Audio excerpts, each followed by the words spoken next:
एक बार पूछो।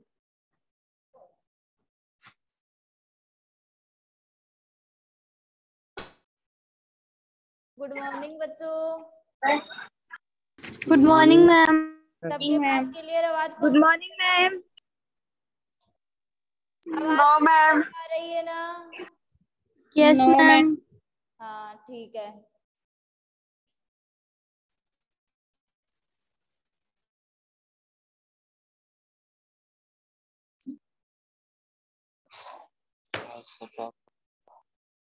राज्यपाल उपराष्ट्रपति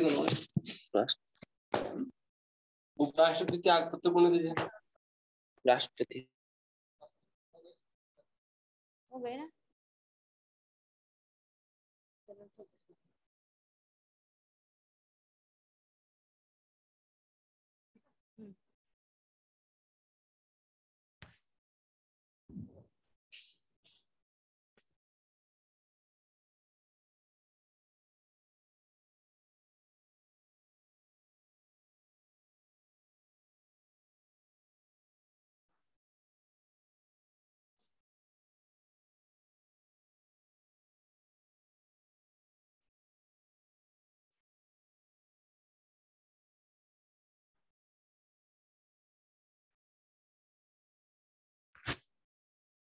देखो बच्चों, कल अपना टॉपिक चला था अणु संख्या गुणधर्म। अणु संख्या गुणधर्म में मैंने आपको वाष्प दाब में आपेक्षिक अवनमन करवाया था। उसके लिए राउले या राउल्ट का नियम करवाया था। वाष्प दाब में आपेक्षिक अवनमन व अवाष्पशील विलेय पदार्थ के अणुभार में संबंध करवाया था। यहाँ तक अपना हो गया था। इसका क्वेश्चन नहीं हो पाया था, क्लास एंड हो गई थी। तो आज मैं इसका एक क्वेश्चन करवा रही हूँ आपको। सभी बच्चे इस बोर्ड पे करवाए हुए क्वेश्चन को अपनी अपनी कॉपी में उतार लेना। नोट्सों में मैं ये क्वेश्चन सेंड नहीं करूंगी। सभी बच्चों तक मेरी आवाज पहुंच रही है ना? इस क्वेश्चन को अपनी अपनी नोटबुक में उतारना है अभी की अभी। ओके बच्चों? हाँ ठीक है। तो देखो, सबसे पहले अपन पढ़ रहे थे वाष्प दाब में आपेक्षिक अवनमन। उनके केवल मैं सूत्र लिख के फिर आपको क्वेश्चन सोल्व करवा रही हूँ। तुम खुद ही क्वेश्चन सोल्व कर लोगे। पेन और कॉपी सब लेके बैठ जाओ। तो देखो, अपन ने वाष्प दाब में आपेक्षिक अवनमन पढ़ा था और वाष्प दाब में आपेक्षिक अवनमन के लिए अपने 3 फॉर्मूले किए थे, जिसमें आपका पहला फॉर्मूला था वाष्प दाब में आपेक्षिक अवनमन। वाष्प दाब में जो आपेक्षिक अवनमन का सूत्र आया था वो आपके पास आया था P0 माइनस PS बटा P0, जहां पर आपने P0 को विलायक का वाष्प दाब कहा था, PS को विलयन का वाष्प दाब कहा था। ये तो आपके पास वाष्प दाब में आपेक्षिक अवनमन का सूत्र आया था। फिर इसी के लिए आपने राउले का नियम किया था कि वाष्प दाब में आपेक्षिक अवनमन अवाष्पशील विलेय पदार्थ की मोल भिन्न के क्या होता है? बराबर होता है। ठीक है। तो देखो, हाँ कनिष्का सोनी, थोड़े बड़े लिखूंगी। तो देखो, फिर आपने राउले का नियम किया था। राउले के नियम में आपको सूत्र प्राप्त हुआ था P0 माइनस PS बटा P0 बराबर स्मॉल n बटा कैपिटल N। ये वाष्प दाब में आपेक्षिक अवनमन के लिए किसका फॉर्मूला था? राउले के नियम का। ठीक है। फिर आपने लास्ट में वाष्प दाब में आपेक्षिक अवनमन और अवाष्पशील विलेय पदार्थ के अणुभार में संबंध ज्ञात किया था। तो उसमें आपके पास सूत्र आया था P0 माइनस PS बटा P0 बराबर N बटा N। N का मान आपने रखा था स्मॉल w बटा स्मॉल m और कैपिटल एन का मान आपने रखा था कैपिटल डब्ल्यू गुणा कैपिटल एम। तुम बच्चों स्मॉल डब्ल्यू और स्मॉल एम की जगह तुम्हें एम ए और डब्ल्यू ए भी कर सकते हो, और कैपिटल डब्ल्यू और कैपिटल एम की जगह डब्ल्यू बी और एम बी भी कर सकते हो। ठीक है बच्चों, तो देखो ये आपका वाष्प दाब में आपेक्षिक अवनमन और अणुभार में फिर एम बराबर आपने सूत्र कर लिया था, वो कर लोगे, कोई दिक्कत नहीं है। तो आपका इसी में क्वेश्चन है। ओम प्रकाश मीणा क्लियर नहीं दिख रहा बेटा? मेरे पास तो क्लियर दिख रहा है, तुम्हें कैसे नहीं दिख रहा क्लियर? स्क्रीन एकदम क्लियर साफ आ रही है, तुम्हारे पास कैसे नहीं आ रही? मेरे को एकदम साफ दिखाई दे रहा है यहाँ पे, इसका मतलब तुम्हें भी साफ दिखाई दे रहा है। अब सही है, अब सही है। यस मैम, यस मैम, चलो ठीक है, ठीक है बच्चों। एक बार नेटवर्क की प्रॉब्लम के कारण हो जाता है कभी कभी, तो जो भी प्रॉब्लम आए मुझे स्क्रीन पे लिख के बता दिया करो ताकि मैं यहाँ सही करने की कोशिश करूं। अब देखो नेट स्लो चल रहा है, बीच बीच में वीडियो पुश भी होगा तुम्हारा, तो इसमें कोई टेंशन वाली बात नहीं है। इसका अपन क्वेश्चन नंबर 1 कर रहे हैं और उस क्वेश्चन को तुम ही सोल्व करने की कोशिश करना, ठीक है? क्वेश्चन नंबर 1 है आपका 298 केल्विन ताप पर, 298 केल्विन ताप पे मैं बोलती भी जा रही हूँ, सभी बच्चों को मेरी आवाज सुन भी रही है, और बोर्ड पे भी लिखती जा रही हूँ, सभी बच्चे भी अपनी अपनी कॉपी में लिखेंगे, ठीक है? क्योंकि नेटवर्क प्रॉब्लम के कारण स्क्रीन में अगर किसी को दिखाई नहीं दे रहा है। 298 केल्विन ताप पर जल का वाष्प दाब, जल का वाष्प दाब 23.8 mmHg है, 23.8 mmHg है। शुद्ध जल का जो वाष्प दाब है वो क्या है? 23.8 तथा 850 ग्राम, 850 ग्राम जल में 50 ग्राम यूरिया घोला जाता है। 50 ग्राम क्या घोला गया है? यूरिया, यूरिया घोला जाता है। तो बच्चों विलयन का वाष्प दाब, विलयन का वाष्प दाब व वाष्प दाब में आपेक्षिक अवनमन ज्ञात कीजिए। वाष्प दाब में आपेक्षिक अवनमन ज्ञात कीजिए। सबसे पहले हल करने की बजाय आप क्वेश्चन में ही ध्यान दो, क्वेश्चन अपने आप सोल्व हो जाएगा। सभी बच्चों ने अपनी अपनी कॉपी में क्वेश्चन लिख लिया क्या?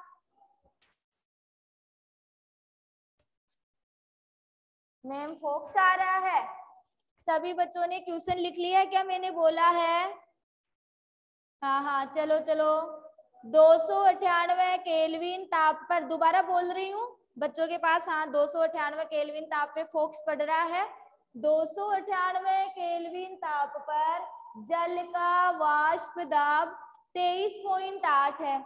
850 ग्राम जल में 50 ग्राम यूरिया घोला जाता है। तो पहले तो वाष्प दाब ज्ञात करना है, किसका? विलयन का, और फिर वाष्प दाब में आपको क्या ज्ञात करना है? आपेक्षिक अवनमन। देखो बच्चों आपके पास तीनों सूत्र लिख रहे हैं जो मैंने आपको कल पढ़ाए थे।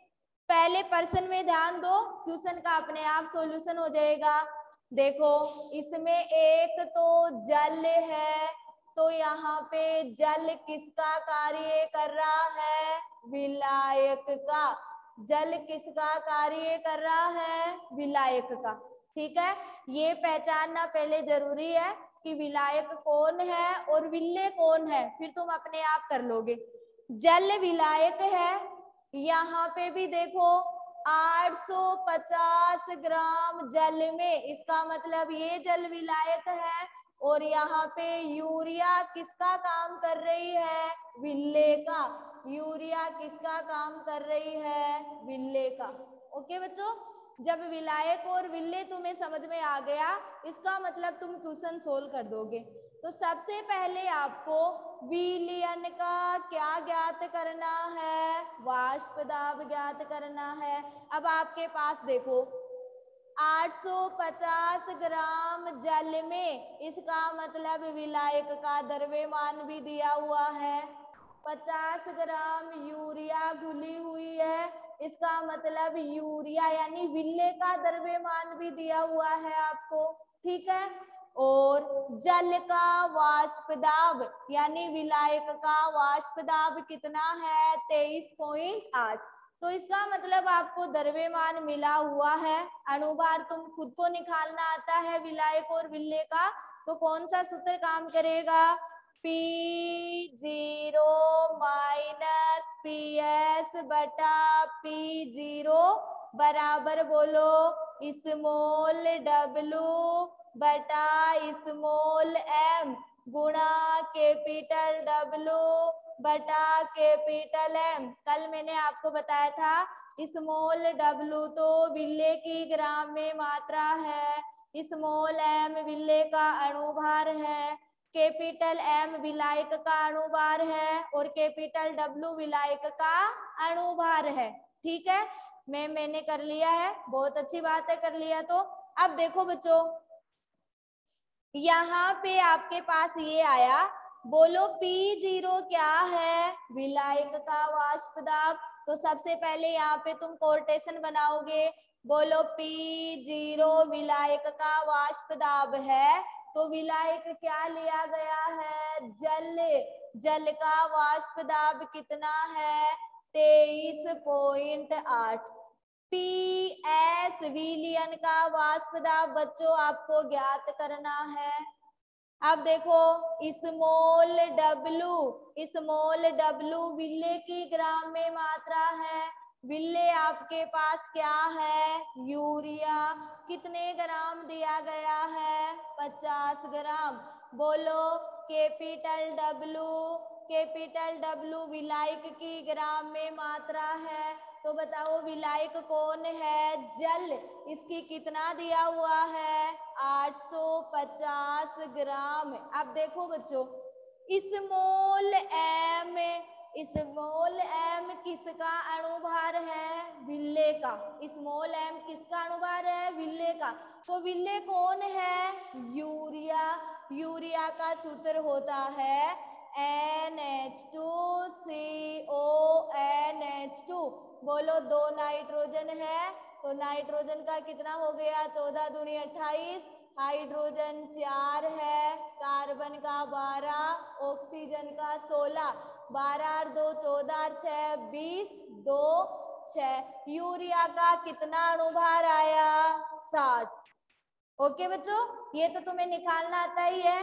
अब कैपिटल जो M है वह विलायक का अणुभार है।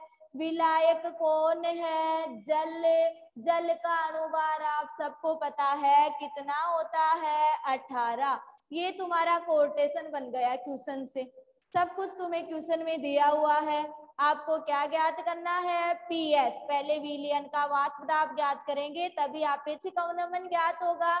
तो देखो बच्चों, सूत्र में रखोगे तुम्हें P0 का मान कितना है, 23.8 माइनस PS बटा P0 का मान कितना है, 23.8 बराबर स्मॉल w का मान कितना है, 50 गुणा कैपिटल M का मान कितना है, 18 बटा स्मॉल m का मान कितना है, 60 गुणा कैपिटल W का मान कितना है, 850। अब सभी प्यारे प्यारे बच्चे एक बार 1 सेकंड में मुझे बताएंगे, ये मैंने मान लिखे हैं वो सभी बच्चों को क्लियर है क्या कि कहाँ कहाँ से लिखे हैं मैंने मान? सभी बच्चों को क्लियर है क्या? फटाफट बोलो स्क्रीन पे। सभी बच्चों को क्लियर है क्या जो मैंने ये मान लिखे हैं? 50, 18, 60, 850 सबको पता चल रहा है ना? चलो चलो बहुत अच्छी बात है। Yes ma'am, yes ma'am, yes ma'am, okay. चलो तो देखो, हाँ मधु चौधरी, यस मैम, बहुत अच्छी बात है। चलो अब अपन सोल्व करते हैं। चलो चेतना कंवर, तू कह रही है मैम मैंने कर लिया, इसका तूने सॉल्यूशन किया तो कितना आया बताओ जरा। चेतना कंवर, पीएस का मान कितना आया तूने कर लिया तो?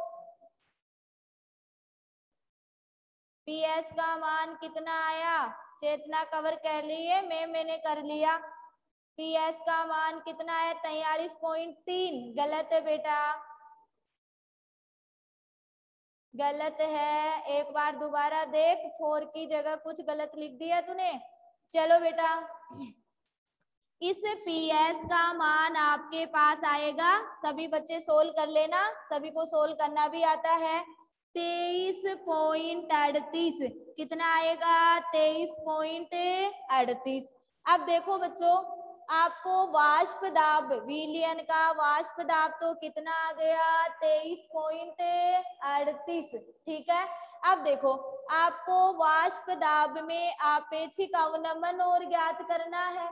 तो यहाँ पे आपको देखो कर भी लिया होगा वाष्प दाब में आपेक्षिक अवनमन, P0 माइनस PS बटा P0। सभी बच्चे अपने अपने कॉपी में करने लग जाओ और मुझे आंसर बताते जाओ। वाष्प दाब में आपेक्षिक अवनमन, अब आपके पास PS का मान आ गया। सभी बच्चे फटाफट करके बताओ ताकि मुझे बोर्ड पे गुणा भाग नहीं करना पड़े। वाष्प दाब में आपेक्षिक अवनमन बराबर, पहले सूत्र लगाओ, P0 माइनस PS बटा P0। देखो बच्चों, ऑलरेडी आपके पास पर्सन में P0 का मान था 23.8, PS का मान आ गया 23.38, P0 का मान है 23.8। किसी बच्चे ने कर लिया तो मुझे फटाफट आंसर बता दो, सॉल्यूशन करके फटाफट 1 मिनट में बताओ। दूसरा टॉपिक भी करना है 0.4। चेतना कंवर इतनी जल्दीबाजी मत कर, रॉन्ग आंसर है। ओम प्रकाश मीणा बेटा गलत है, ओम प्रकाश मीणा आंसर गलत है। 22.8।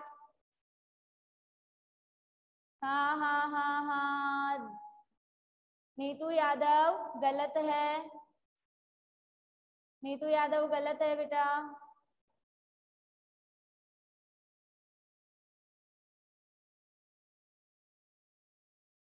फटाफट बोलो और बच्चे। 22.8। आयुष बुनकर तेरा भी गलत है।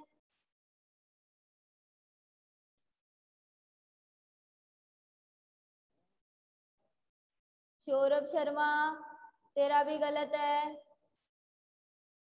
चलो मैं बता देती हूँ, यहाँ पे आओ, देखो गुणा भाग करना ही पड़ेगा। मैथ वाले बच्चे भी हैं लेकिन आंसर नहीं आ रहे। देखो 23.8 माइनस 23.38 है, तो 23.38 में कितना माइनस, 23.8 में कितना माइनस करोगे? 23.38। देखो बच्चों, ये है कनिष्का सोनी, गलत है बेटा, गलत कर रहे हो, बताओ 10 में। अब मेरा देखो, सबके सब हाँ हाँ, ये किसका आंसर आया? ओम प्रकाश मीणा, हाँ अब की बार सही है। 0.0176 अब की बार सही आंसर। तो देखो 10 में से 8 गए तो कितना बच गया? 2। 7 में से 3 गए तो 4, तो बेटा माइनस में 0.42 आएगा। तो देखो 0.0042 बटा 23.8, इसका पॉइंट हटाओगे तो कितना आया? 100। इसका पॉइंट हटाओगे तो 10, एक बिंदु से कैंसिल, तो 42 बटा 2380। जब 42 बटा 2380 यानी 2380 का तुम 42 में भाग दोगे तो आपके पास आंसर आ जाएगा 0.0167, ये आपका आंसर है। ठीक है बच्चों, तो ये वाष्प दाब ने, मधु चौधरी मैंने भी तो मैम 0.01 किया था। हाँ हाँ अब किया है। पहले का आंसर बेटा 22 पॉइंट कुछ लिखी थी वो गलत था। हाँ हाँ अब सबका सही है, ठीक है ना। तो ये आपका ऐसे क्वेश्चन आने पर सबसे पहले आप विलायक और विलेय पहचानोगे। विलायक और विलेय पहचान लिया तो आप सबका आंसर सही आएगा। ठीक है बच्चों, कल यहाँ तक अपना टॉपिक हो गया था। सभी बच्चों ने अपनी अपनी कॉपी में उतार लिया, मिटान दूं क्या? सभी बच्चों ने अपने अपने कॉपी में उतार लिया, मिटान दूं क्या? ठीक है, यस मैम, ओके। चलो अब अपन दूसरा पढ़ने जा रहे हैं। अणु संख्या गुणधर्म मैंने आपको 4 प्रकार बताए थे, जिसमें आपने पहला प्रकार क्लियर कर लिया, वाष्प दाब में आपेक्षिक अवनमन। चलो बच्चों, इसी तरह आप कवथनांक में ऊनियन पढ़ने जा रहे हो, सभी बच्चे ध्यान देंगे।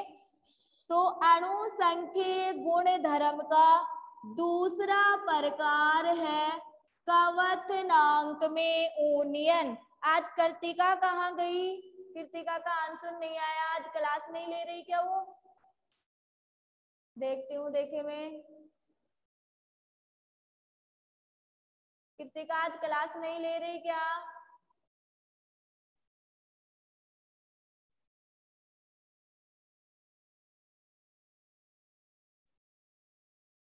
चलो कवथनांक में ऊनियन पढ़ने जा रहे हैं अपन।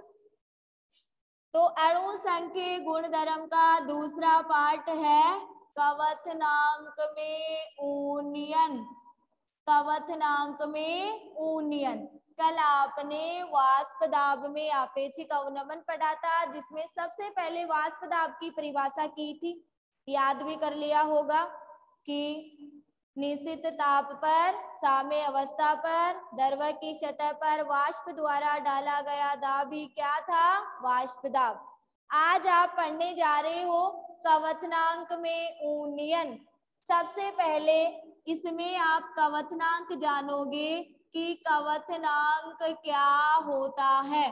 तो देखो बेटो, कवथनांक की परिभाषा होती है किसी द्रव्य का कवथनांक वह निश्चित ताप आयत। 22.81 आया था? नहीं बेटा, गलत आंसर था कृतिका ये तो। चलो कवथनांक पढ़ने जा रहे हैं। किसी द्रव्य का कवथनांक वह निश्चित ताप है जिसमें द्रव्य का वाष्प दाब वायुमंडलीय दाब के बराबर होता है। किसी द्रव्य का कवथनांक वह निश्चित ताप है जिसमें द्रव्य का वाष्प दाब किसके बराबर होता है? वायुमंडलीय दाब के बराबर। उसको क्या कहा जाता है? कवथनांक। ठीक है बच्चों, तो देखो विलायक व विलयन के वाष्प दाब, विलायक व विलयन के वाष्प दाब तथा ताप के मध्य ग्राफ खींचने पर निम्न प्रकार का ग्राफ प्राप्त होता है। इस ग्राफ से आपको कोई लेना देना नहीं है, मैं केवल विलायक का कवथनांक क्या होता है और विलयन का कवथनांक क्या होता है इसके लिए मैं ग्राफ बना रही हूँ। ग्राफ को याद करने की और देखने की जरूरत नहीं है। तो विलायक व विलयन के वाष्प दाब तथा ताप के मध्य ग्राफ खींचने पर निम्न प्रकार का आएगा। तो देखो बच्चों, इससे तुम्हें ये पता चल जाएगा कि विलायक का कवथनांक ये है और विलयन का कवथनांक ये है।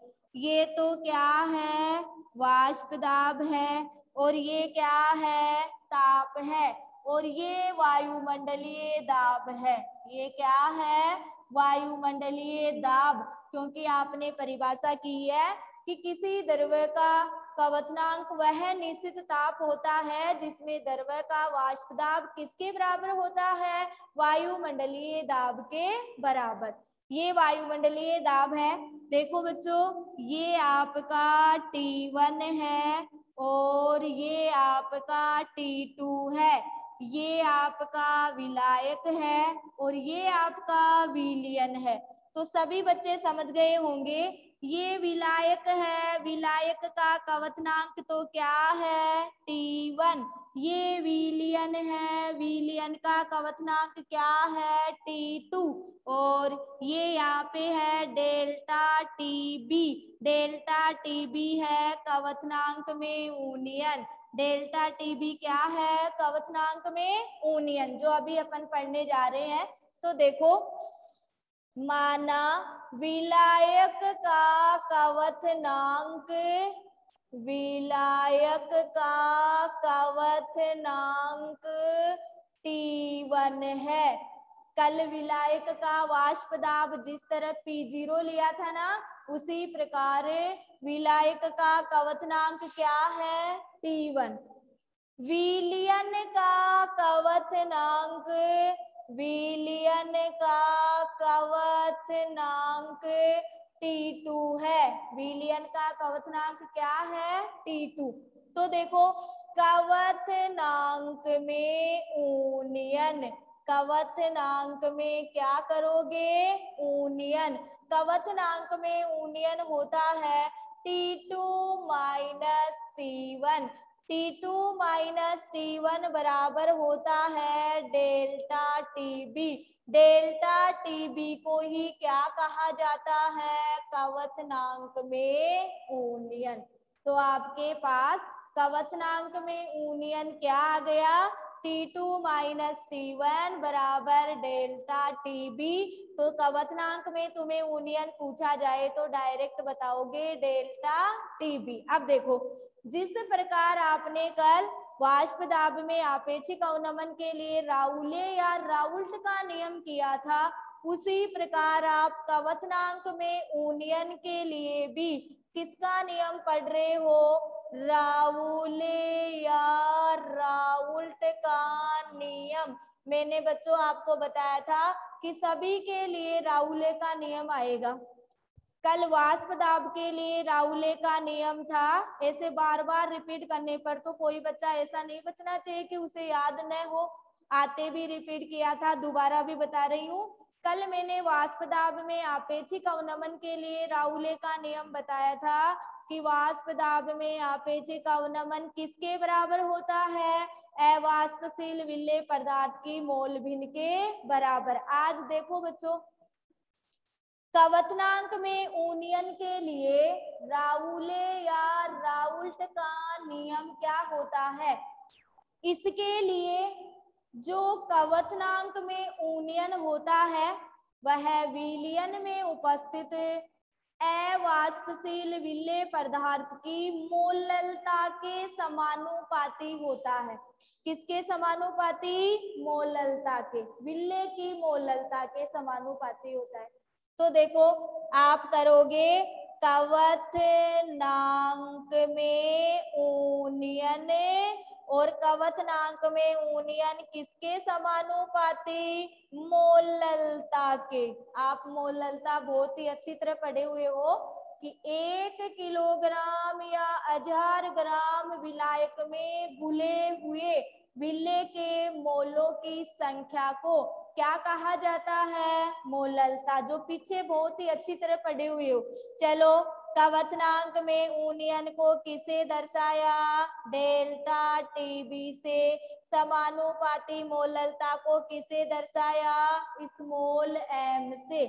अब देखो, डेल्टा TB बराबर, समानुपाती को उठाओगे तो एक स्थिरांक आएगा KB, और ये क्या हो गई, मोललता। देखो बच्चों, KB बराबर होता है मोलल यूनियन स्थिरांक, मोलल यूनियन स्थिरांक। अभी अपन इसकी परिभाषा भी पढ़ेंगे कि मोलल यूनियन स्थिरांक क्या होता है, या मोलल नहीं लिखना चाहो तो इसे कवचनांक यूनियन स्थिरांक भी कहा जाता है। अगर क्लास बीच में रुक जाती है तो कोई बच्चा क्लास से नहीं हटेगा, आज मैं ये टॉपिक कंप्लीट करूंगी, ठीक है। तो देखो, के बी बराबर क्या होता है, मोलल यूनियन स्थिरांक या कवथनांक यूनियन स्थिरांक, जो समानुपाती को उठाने पर आया है। ठीक है बच्चों, अब देखो बच्चों, आपने मोललता का वहां पर सूत्र बनाया था, मोललता बराबर विलेय के मोलों की संख्या बटा विलायक की ग्राम में मात्रा गुणा अजहार। सभी बच्चों के पास कॉपी है और पढ़े भी हो मोललता को, यही मैंने वहां पे सूत्र करवाया था।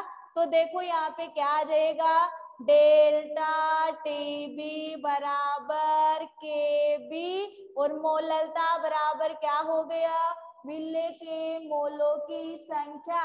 कल आपने विलेय के मोलों की संख्या क्या ली थी, एन बटा विलायक की ग्राम में मात्रा। विलायक की ग्राम में मात्रा को कैपिटल डब्ल्यू से गुणा में क्या लगा दोगे, अजहार।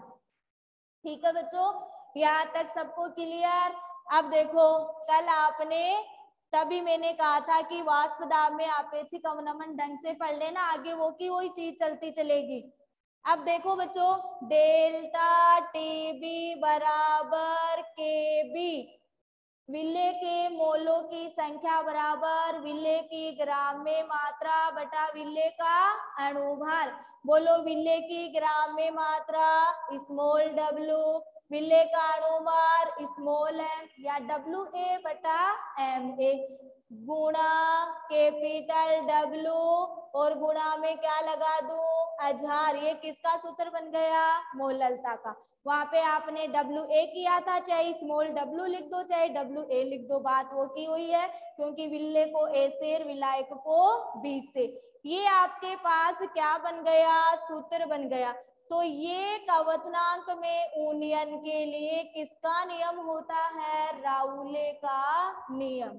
ठीक है, तो राउले का नियम था, कवथनांक में यूनियन विलयन में उपस्थित अवाष्पशील विलेय पदार्थ की मोललता के समानुपाती होता है, जिसको किसका नियम कहते हैं, राउले या राउल्ट का नियम। ठीक है, अब चलो वही अपन कल वाला अणुभार में संबंध ज्ञात करेंगे।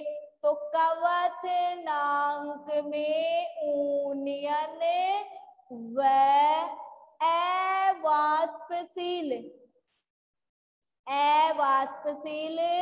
विलेय पदार्थ के अणुभार में संबंध, विलेय पदार्थ के अणुभार में संबंध। आज तुम्हें इतनी दिक्कत आएगी नहीं।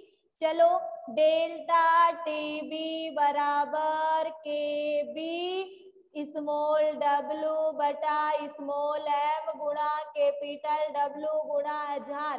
कल भी आपने राउले के नियम से ही संबंध ज्ञात किया था, आज भी अपन राउले के नियम से ही संबंध ज्ञात कर रहे हैं। ठीक है बच्चों, अणुभार अवाष्पशील विलेय है, तो विलेय का अणुभार क्या है, स्मॉल एम।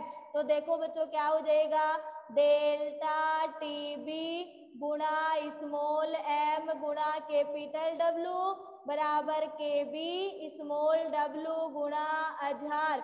तो एम बराबर क्या हो जाएगा, के बी स्मॉल डब्ल्यू गुणा अजहार बटा डेल्टा टीबी गुणा कैपिटल डब्ल्यू। ये कवथनांक में यूनियन और अवाष्पशील विलेय पदार्थ के अणुभार में क्या ज्ञात हो गया, संबंध। अब देखो, आपके पास के भी आया है, इसके बारे में जानना जरूरी है कि मोलल यूनियन स्थिरांक क्या होता है।